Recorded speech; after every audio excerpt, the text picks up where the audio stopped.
2월 12일 새생명의 아침입니다. 기도하겠습니다. 놀라우신 창조의 하나님, 주님의 피조물들이 어찌 그리 아름다운지요. 주님의 손길이 이 세상에 드러나는 것처럼 주님 또한 나의 삶 속에 다가와 주셔서 우리를 만지시고 위로하시며 이 세상에서의 빛으로 우리의 갈 길을 보여주시니 감사합니다. 오직 예수 그리스도 그 신앙의 고백을 가지고 오늘을 살아가게 하시고 주님을 우리의 만족과 위로로 삼으며 담대하게 살아가게 하여 주시옵소서. 예수님 이름으로 기도합니다. 아멘. 오늘 주시는 하나님의 말씀은 누가복음 8장 40절부터 48절까지의 말씀입니다. 누가복음 8장 40절부터 48절까지의 말씀입니다. 예수께서 돌아오심에 무리가 환영하니 이는 다 기다렸음이러라. 이에 회당장인 아이로라 하는 사람이 와서 예수의 발 아래 엎드려 자기 집에 오시기를 간구하니 이는 자기에게 12살 된 외딸이 있어 죽어감이러라. 예수께서 가실 때에 무리가 밀려들더라. 이에 12해를 혈루증으로 앓는 중에 아무에게도 고침을 받지 못하던 여자가 예수의 뒤로 와서 그의 옷가에 손을 대니 혈루증이 즉시 그쳤더라. 예수께서 이르시되 내게 손을 댄 자가 누구냐 하시니 다 아니라 할 때에 베드로가 이르되 주여 무리가 밀려들어 미나이다. 예수께서 이르시되 내게 손을 댄 자가 있도다. 이는 내게서 능력이 나간 줄을 알미로다 하신대. 여자가 스스로 숨기지 못할 줄 알고 떨며 나와 엎드려 그 손댄 이유와 곧 나은 것을 모든 사람 앞에서 말하니 예수께서 이르시되 딸아 내 믿음이 너를 구원하였으니 평안히 가라 하시더라. 아멘. 저희가 살펴보고 있는 누가복음 8장에서는 예수님이 갈릴리 호수에서 폭풍을 잠재운 사건, 군대 귀신 들린 사람을 고친 사건, 12해를 혈루증으로 앓던 여인을 고친 오늘의 사건, 그리고 또한 이후에 회당장 야이로의 딸을 살리신 사건, 이렇게 여러 개의 기적의 사건들로 이루어져 있습니다. 이 기적의 사건들을 살펴보면 첫 번째 사건은 갈릴리 호수를 잠잠케 하신 사건이었는데요. 이것은 하나님의 그 기적 속에서 예수님을 보내신 우리의 하나님이 이 세상의 법칙과 권세를 쥐고 계신 유일하신 창조주이시자 섭리의 하나님이신 것을 선포하는 장면입니다. 하나님께서 온 우주와 존재와 모든 역사의 주인이라는 사실을 선포하는 것이 이 기적의 첫 시작이었다면 오늘의 본문은 그 인격자이신 하나님이 세상보다 더 큰 권세로 통치하시고 주인으로서의 권위뿐만이 아니라 그의 권세와 그 큰 권위가 그가 통치하시고 부르시는 그런 인격적인 각 개인에게 찾아와서 그분의 통치에 항복시키시는 사랑의 하나님이요 은혜의 하나님인 것을 우리에게 깨우쳐 줍니다. 오늘 본문을 보면 12해를 혈루증으로 앓은 한 여인이 예수님의 옷에 손을 댐으로 치유받은 사건을 말하고 있는데요. 많은 사람들은 이 사건에 대해서 예수님의 옷에 손을 대는 그 행위로 그분의 능력을 훔칠 수 있는가? 혹은 우리에게 믿음이 있다면 우리가 언제든지 치유함을 받을 수 있는가의 생각으로 접근합니다. 이러한 접근 방식은 곧 행위 중심의 접근입니다. 행위는 물론 매우 중요합니다. 믿음은 행동을 수반하는 것이기 때문입니다. 하지만 우리가 자주 놓치는 것은 무엇이냐면 그 대상이 되시는 하나님입니다.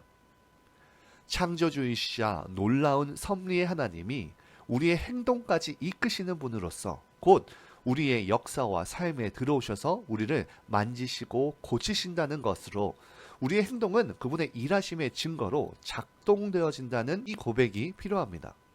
다시 말하면 오늘의 본문에서 만일 우리가 믿음을 가지고 있다면 우리도 치유함을 받을 수 있을까요?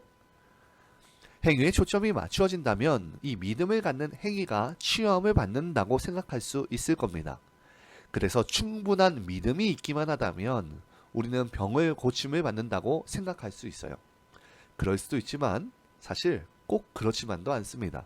이게 무슨 말일까요? 우리가 믿음을 갖는 행위가 중요한 것이 아니라 그것을 치유하시는 것은 하나님의 주권적인 선택. 다시 말하면 하나님의 기쁘신 뜻에 달려있다는 겁니다. 이것이 복음서에 기록되어져 있는 예수님의 35번의 치유의 기적을 살펴볼 때 이 치유를 보장해주는 공식이란 사실 존재하지 않고요. 오로지 그분이 하실 수 있으신 분이라는 이 신앙 고백이 이 치유들의 목적임을 알 수 있습니다. 따라서 치유의 유무는 믿음에 달려있기보다 하나님의 주권적인 뜻에 달려 있습니다. 이것이 잘 이해가 안 될 수도 있습니다. 그러나 그 또한 은혜입니다. 우리는 하나님의 믿음의 대상이라는 사실을 자주 놓치는데 하나님이 우리를 항복시키셨다는 것, 이것이 우리가 이해해서 항복한 것이 아니라 하나님의 그 주권적인 섭리가 여전히 내 삶 속에서 작동하고 있다는 것, 이것에 은혜가 있기 때문입니다. 오늘 8장에서 등장하는 군대 귀신 들렸던 사람이나 혈루증을 앓던 여인이나 회당장 야이로처럼 그들의 세계 속에 찾아온 하나님의 그 놀라우신 통치와 위대함과 은혜로움을 우리도 만난 것입니다. 어떤 분은 하나님을 믿었다는 증거가 자신의 삶 속에 확실하게 있었다고 말하는 분들도 있고, 때로는 자신이 모태신앙이라서 언제부터 믿었는지 모르는 사람도 있습니다. 언제, 어떻게 하나님을 만났는지 반드시 알고 있어야만 하는 것은 아닙니다. 단지 하나님이 어떻게 나에게 다가오셨는지에 대해 나의 어떤 공로도 없다는 그 사실, 나의 어떤 행위로 그것을 소유한 것이 아니라 하나님이 믿을 만한 대상이라는 그 사실이 중요하고, 그것을 아는 자들의 무리가 바로 우리 교회인 것입니다. 그렇기에 우리 교회 안에서는 세상적인 조건들과 세상적인 기준들이 여기에 전혀 적용되지가 않습니다. 많이 가졌다거나 혹은 못 가졌다거나 배웠다거나 못 배웠다거나 취미, 성격, 관심 등 모두가 다 다릅니다. 딱 한 가지 이유로 모이는 것인데 그것이 다 예수를 믿었다는 그 놀라운 신비를 아는 사람들이다라는 겁니다. 그렇기에 교회의 힘이 어디에 있을까요? 그 교회의 생명과 힘이 어디로부터 나오는 것일까요? 바로 이 신앙 고백, 하나님의 자유로운 부르심, 그 자유 안에서 항복이라고 하는 각 개인의 자유로운 선택과 고백에서부터 나오게 됩니다. 그래서 갈릴리 호수의 광풍을 잠재우신 그런 장면에서 우리가 본 하나님의 그 놀라우심, 그분의 의지가 곧 자연이 가지고 있는 세상에서 볼 수 있는 그런 통치권과는 다른 하나의 인격자로서 그분의 의지와 사랑과 긍휼을 가지고 통치하시는 분이심을 알 수 있습니다. 우리가 그것을 확인했다면 오늘 우리가 보는 장면에서 놀라운 것은 무엇이냐면 하나님의 부름을 받은 모든 성도들의 신앙 고백 또한 자유롭고 기쁜 것에 있다는 겁니다. 그래서 바울은 골로새서 1장 24절에서 29절을 보면 이렇게 고백을 합니다. 나는 이제 너희를 위하여 받는 괴로움을 기뻐하고 그리스도의 남은 고난을 그의 몸된 교회를 위하여 내 육체에 채우노라. 내가 교회의 일꾼된 것은 하나님이 너희를 위하여 내게 주신 직분을 따라 하나님의 말씀을 이루려 함이라. 이 비밀은 만세와 만세대로부터 감추어졌던 것인데 이제는 그의 성도들에게 나타났고 하나님이 그들로 하여금 이 비밀의 영광이 이방인 가운데 얼마나 풍성한지를 알게 하려 하심이라. 이 비밀은 너희 안에 계신 그리스도시니 곧 영광의 소망이니라. 우리가 그를 전파하여 각 사람을 권하고 모든 지혜로 각 사람을 가르침은 각 사람을 그리스도 안에서 완전한 자로 세우려 함이니 이를 위하여 나도 내 속에서 능력으로 역사하시는 이의 역사를 따라 힘을 다하여 수고하노라. 바울은 이렇게 고백하고 있는 겁니다. 예수님을 목적으로 삼고 목표로 삼아서 예수님을 닮는 삶을 사는 것, 예수님처럼 사는 것이 내 유일한 삶의 목적이고 참 자랑이고 영광이다. 이것을 위해서 내가 달려가노라 라고 말하고 있습니다. 이러한 신자들의 고백은 이 세상에서의 위협, 세상과의 요구와는 전혀 다른 것을 이야기합니다. 이 세상은 이기기 위해서 더욱더 잔인해지라고, 더욱더 냉혹해지고 무정해지라고 요구하는 것, 이것이 바로 세상의 법칙입니다.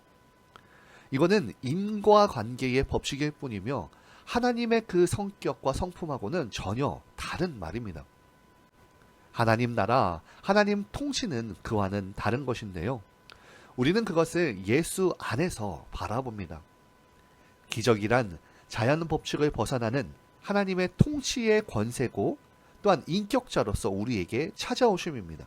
그래서 바울은 치유와 기적의 중심을 두는 것이 아니라 하나님을 중심으로 둡니다. 바울은 기꺼이 내가 그리스도의 남은 고난을 그의 몸된 교회에 채우기 위해서 애쓰겠다고 약속합니다. 이것은 단지 종교적인 행위를 말하는 것이 아니라 비로소 인간의 참된 인간이 무엇인지에 대한 가치를 깨닫고 진정한 안식과 기쁨을 깨달은 자의 바로 기쁜 선언입니다. 오늘 이 하루 바울의 이 기쁜 선언처럼 진정한 기적이란 나를 찾아오신 창조주이시자 섭리의 주인이시자 우리의 아버지 되시는 그분이심을 고백하며 우리의 삶을 하나님의 기쁜 선포로서 사용하는 그런 평안과 감사가 넘쳐나는 저와 여러분들 되기를 진심으로 축원합니다. 이 시간 함께 기도하기를 원합니다. 첫째로 우리의 어떤 공로도 없이 주님이 먼저 우리를 사랑해 주시고 찾아와 주심에 감사하며 어떤 어려움과 지침과 수고에도 오로지 주님으로 인해 기쁨이 넘치게 하시며 직분을 잘 감당하여서 주님을 닮아가게 해달라고 기도합시다. 둘째로 이남종 이선희 선교사님을 위해서 기도하기 원합니다. 튜터링 교육과 신학교 사역을 통해 하나님의 사역에 동참하는 귀한 현지인 사역자들이 나오게 하시고 나바오의 여성 사역을 통해서 그들의 상처받은 영혼이 치유되고 복음이 전파되어 나바오 지역에 부흥의 바람이 일어나게 해달라고 기도합시다. 셋째로 오늘 수요 성령 집회와 내일 시작되는 남성 큐티 모임에 많은 이들이 참석하게 하시고 집회와 훈련을 통해 우리의 생각과 마음을 예수님의 온전한 제자로서 빚어가게 해달라고 기도하시겠습니다.